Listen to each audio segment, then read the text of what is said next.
Momento de establecer contacto ahora con nuestro entrevistado del día, el economista Aníbal Insfrán. Aníbal, bienvenido una vez más, como siempre, gracias por el tiempo. Hola Omar, ¿cómo estás? Un gusto saludarte a vos, a tu audiencia y bueno, a las órdenes. Bien, la idea es conocer un poquito tu opinión en base a tu experiencia también de trabajo con una mirada externa, digamos, a lo que es la mirada de las autoridades dentro del gobierno, de este proyecto de presentación de 7 leyes, decía el ministro de Economía y Finanzas hace unos días a través de la prensa, un paquete importante de medidas y disposiciones que señalaba él implica ajuste, en algunos casos fusión de entidades y también decía mejora en algunas leyes ya vigentes para adaptarlas también a los tiempos. ¿Cuál es tu mirada de este inicio a través de este paquete que quieren presentar? Sí, realmente así hiciste un buen resumen. En la primera parte podríamos hablar del grupo de leyes que buscan de alguna manera optimizar el manejo o las actividades dentro del sector público.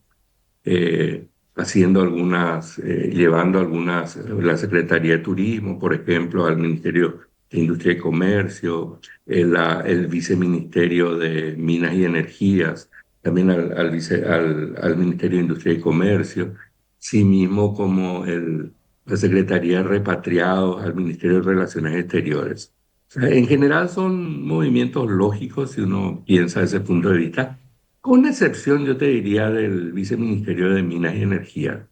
Para mí que Paraguay, por su posición estratégica, por la importancia que tiene para el Paraguay la generación de las hidroeléctricas, la importancia que tiene la generación de energía dentro del PIB. Nosotros solamente generación de energía de hidroeléctrica, solamente estamos entre 10-12% del Producto Interno Bruto.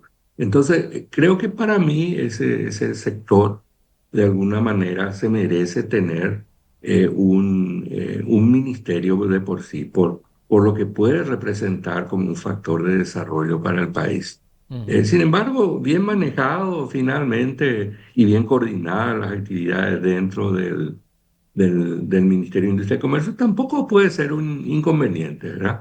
Sí me parecía donde estaba anteriormente, no estaba tan bien, ¿verdad? Estar en el Ministerio de Obras Públicas como que para mí no tenía tanto sentido ese tema. Así que dentro de todo lo podemos ver como positivo, pero yo hubiese preferido que esté fuera y que esté separado como un ente propio.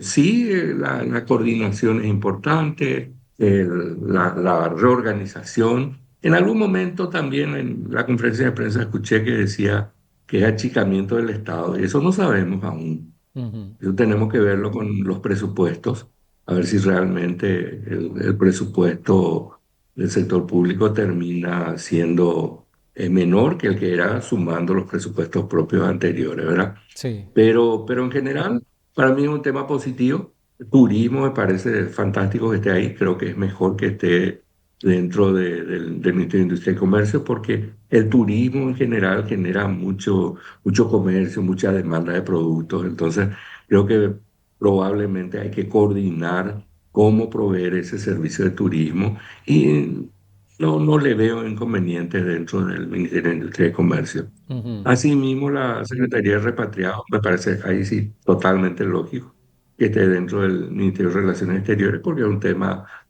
externo y de alguna manera de política exterior que debe manejarlo el Ministerio de Relaciones Exteriores. Por lo tanto, en resumen de estas cosas te diría, es lógico en algunos casos con esas salvedades que te dije, ¿verdad? Pero Ujú. está bien. Sí. Ahora, mencionabas la importancia del sector energético y también que lo ideal hubiese sido que tuviese un ministerio, digamos, para incluir esas actividades.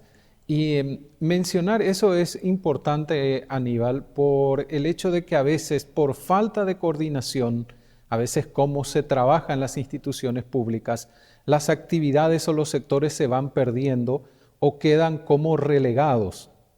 Entonces, sobre todo tomando en cuenta que ya se anunció desde varios sectores que estamos en una etapa, entrando en una etapa crítica de producción de energía, sería como más relevante que esto tenga más destaque, ¿no es así?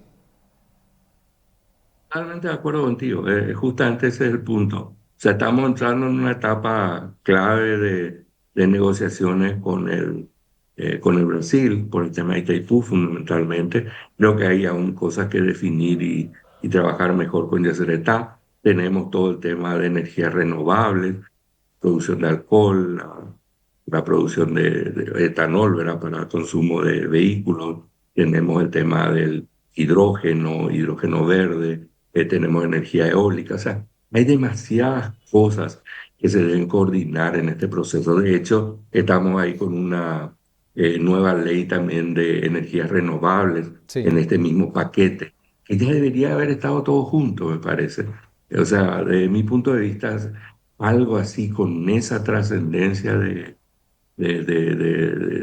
para el Paraguay de energía, debería de tener su peso propio. Lo Ujú. cual no quiere decir tampoco, Omar, que no se lo pueda hacer bien si Claro. se coordina todas las actividades y se le da el peso y el destaque que necesita. O Ujú. sea, tampoco yo no quiero ser fatalista de decir, con esto ya no sirve, ya no se puede hacer. No, yo creo que se puede, simplemente que el, la importancia que tiene ese sector como per se luego, ni siquiera como el factor de desarrollo para los demás, Ujú. como generador de recursos nomás. Ya tienen solamente hidroeléctricas. Miramos en el PIB, en el valor agregado, y uno ya ve mínimo 10%. Hay Sí. años que lo vemos más, ¿verdad?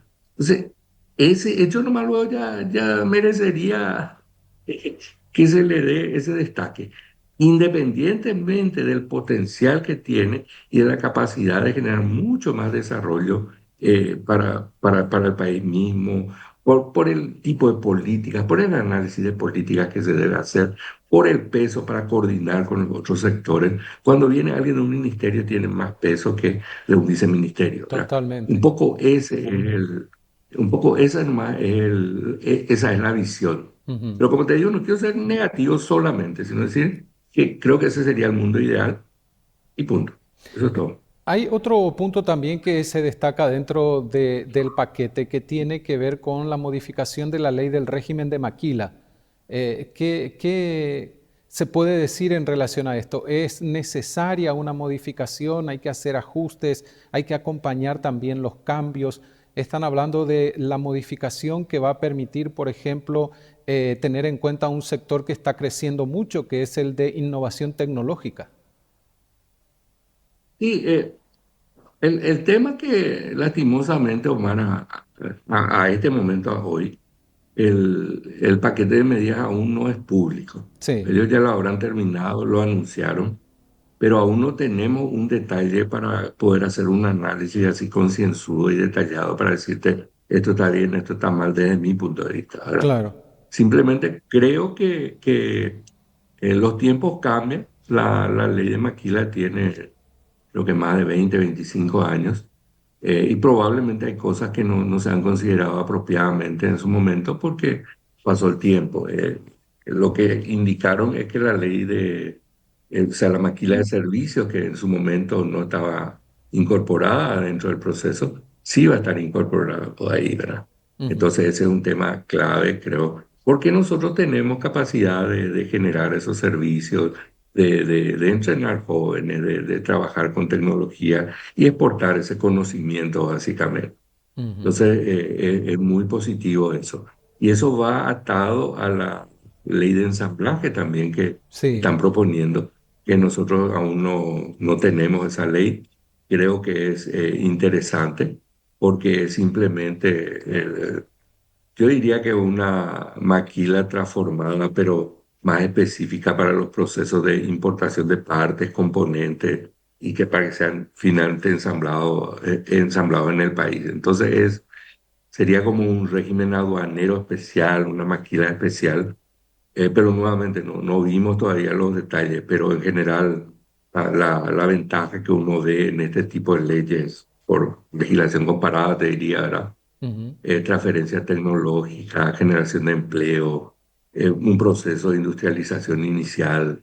Probablemente ya hay acuerdos de las empresas que vienen a hacer ese proceso, por lo tanto ya hay algún tipo de comercio preestablecido o esperado para exportar nuevamente esos productos y generalmente se aprovechan las ventajas del país en materia de costos y nosotros tenemos mucha, ¿verdad? El costo de la materia prima, en algunos casos, o si importamos, entonces ahí no lo vamos a ver ahí, pero el mano de obra buena y relativamente barata, ¿verdad? Ujú. Entonces creo que ahí está la posibilidad.